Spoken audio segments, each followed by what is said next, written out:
Good morning, or I should say good day. Maybe that would be the best way to say that. Okay, so we are on chapter 10 of Hatchet. And there are 19 chapters, so we're eh, halfway. So that's good. So let's go. Last time we left Brian, he had been able to make a fire, which we're also very excited for, correct? He needed fire bad. So, anyway, chapter 10 of Hatchet. Here we go. He could not at first leave the fire. It was so precious to him, so close and sweet a thing. The yellow and red flames brightening the dark interior of the shelter, the happy crackle of the dry wood as it burned, that he could not leave it. He went to the trees and brought in as many dead limbs as he could chop off and carry, and when he had a large pile of them, he sat near the fire. Though it was getting into the warm middle part of the day, and he was hot, and broke them in small pieces and fed the fire. I will not let you go out, he said to himself to the flames. Not ever. And so he sat through a long part of the day, keeping the flames even, eating from his stock of raspberries, leaving to drink from the lake when he was thirsty. In the afternoon, toward the evening, with his face smoke smeared and his skin red from the heat, he finally began to think ahead to what he needed to do. He would need a large wood pile to get through the night. It would be almost impossible to find wood in the dark, so he had to have it all in and cut and stacked before the sun went down.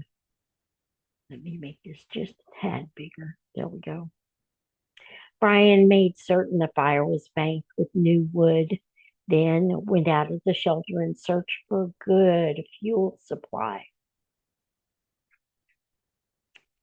Up the hill from the campsite, the same windstorm that left him in a place to land the plane, had that only been 3 or 4 days ago, had dropped three large white pines across each other. They were dead now, dry and filled with weathered, dry, dead limbs, enough for many days. He chopped and broke and carried wood back to the camp, stacking the pieces under the overhang until he had what he thought to be an enormous pile, as high as his head and 6 feet across the base. Between the trips, he added small pieces to the fire to keep it going, and on one of the trips to get wood, he noticed an added advantage of the fire. When he was in the shade of the trees breaking limbs, the mosquitoes swarmed on him as usual. But when he came to the fire, or just near the shelter where the smoke eddied and swirled, the insects were gone. It was a wonderful discovery. The mosquitoes had nearly driven him mad, and the thought of being rid of them lifted his spirits. On another trip, he looked back and saw the smoke curling up through the trees and realized for the first time that he now had the means to make a signal, a signal fire on top of the rock, make clouds of smoke, and perhaps attract attention, which meant more wood and still more wood. There did not seem to be an end to the wood he would need, and he spent all the rest of the afternoon into dusk making wood trips. At dark, he settled in again for the night next to the fire with the stack of short pieces ready to put on, and he ate the rest of the raspberries. During all the work of the day, his leg had loosened, but it still ached a bit. And he rubbed it and watched the fire and thought, for the first time since the crash, that he might be getting a handle on things. Might be starting to do something other than just sit. He was out of food, but he could look tomorrow, and he could build a signal fire tomorrow and get more wood tomorrow. The fire cut the night coolness and settled him back into sleep, thinking of tomorrow. He slept hard and wasn't sure what awakened him, but his eyes came open and he stared into the dark. The fire had burned down and looked out, but he stirred with a piece of wood and found a bed of coals, still glowing, hot and red.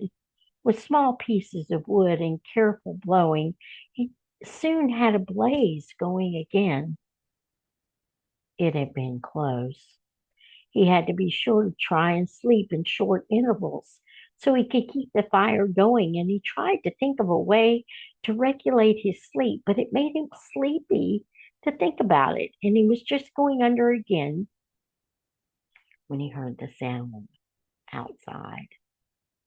It was not unlike the sound of the porcupine, something slithering and being dragged across the sand. But when he looked out the door opening, it was too dark to see anything. Whatever it was, it stopped making that sound in a few moments, and he thought he heard something sloshing into the water at the shoreline. But he had the fire now and plenty of wood, so he wasn't as worried as he had been the night before.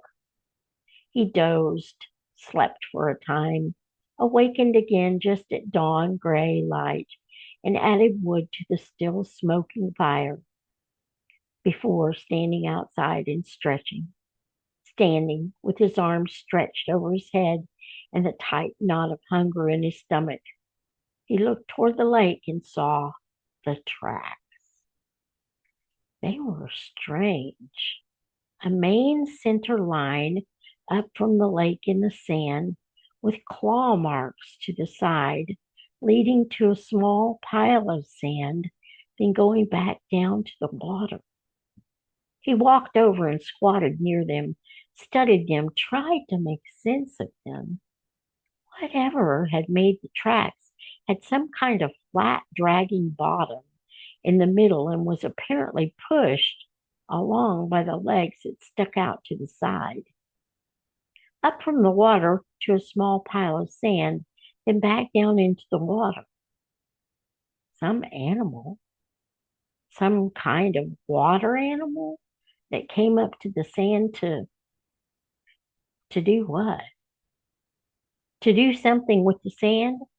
To play and make a pile in the sand? He smiled. City boy, he thought. Ah, you city boy with your city ways. He made a mirror in his mind, a mirror of himself, and saw how he must look. City boy with your city ways, sitting in the sand, trying to read the tracks and not knowing, not understanding. Why would anything wild come up from the water to play in the sand? Not that way. Animals weren't that way. They didn't waste time that way. It had come up from the water for a reason, a good reason, and he must try to understand the reason. He must change to fully understand the reason himself, or he would not make it. It had come up from the water for a reason, and the reason, he thought, squatting, the reason had to do with the pile of sand. He brushed the top off gently with his hand, but found only damp sand. Still, there must be a reason, and he carefully kept scraping and digging until about 4 inches down, he suddenly came into a small chamber in the cool, damp sand, and there lay eggs, many eggs, almost perfectly round eggs, the size of table tennis balls. And he laughed. Then, because he knew it had been a turtle. He had seen a show on television about turtles that came up onto beaches and laid their eggs in the sand. There must be freshwater lake turtles that did the same. Maybe snapping turtles. He had heard of snapping turtles. They became fairly large, he thought. It must have been a snapper that came up in the night when he heard the noise that awakened him. She must have come then and laid the eggs.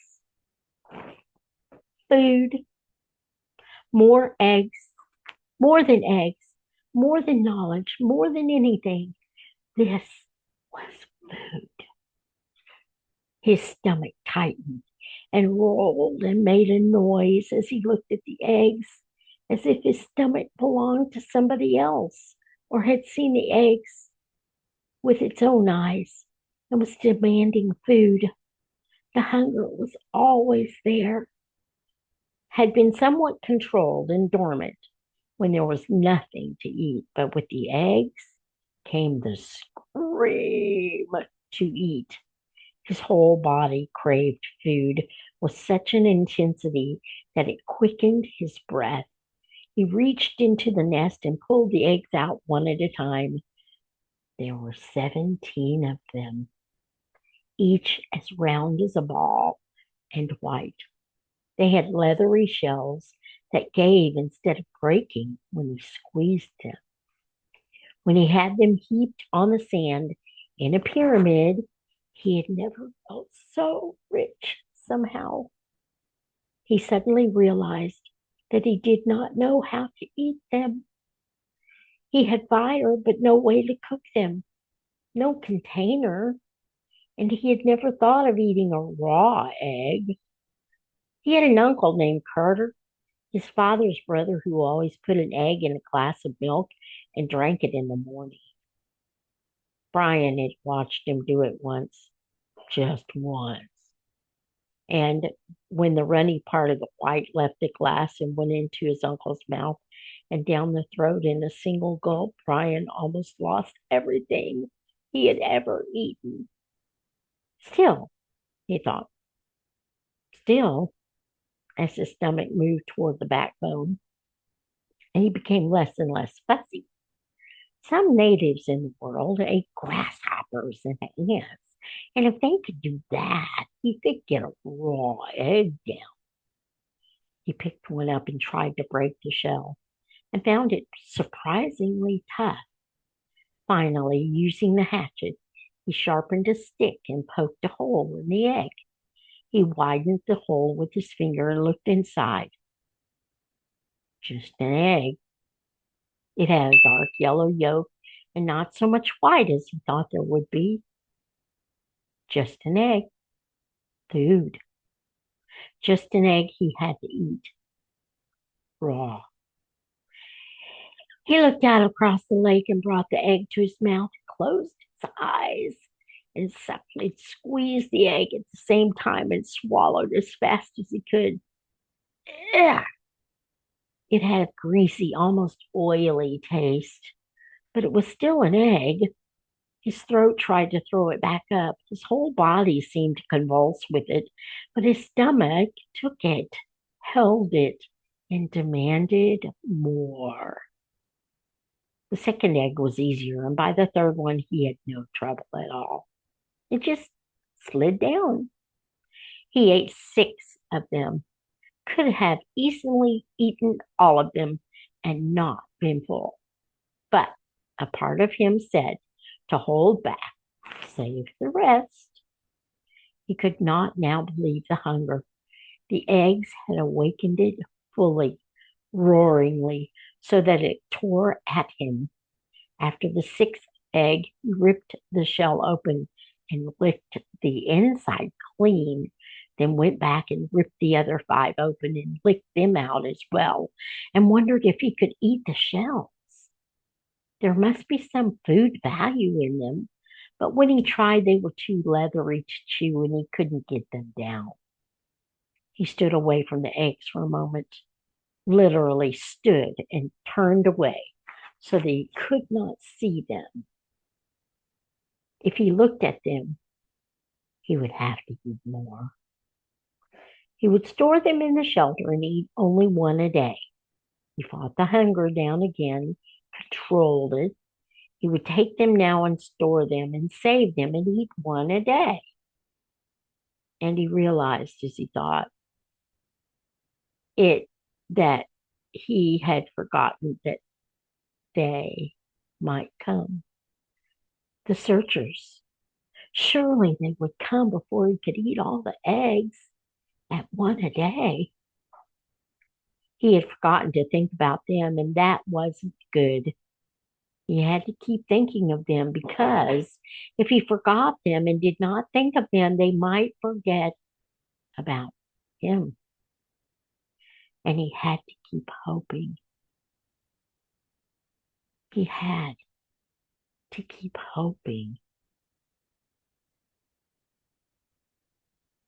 And that is the end of chapter 10 of Hatchet.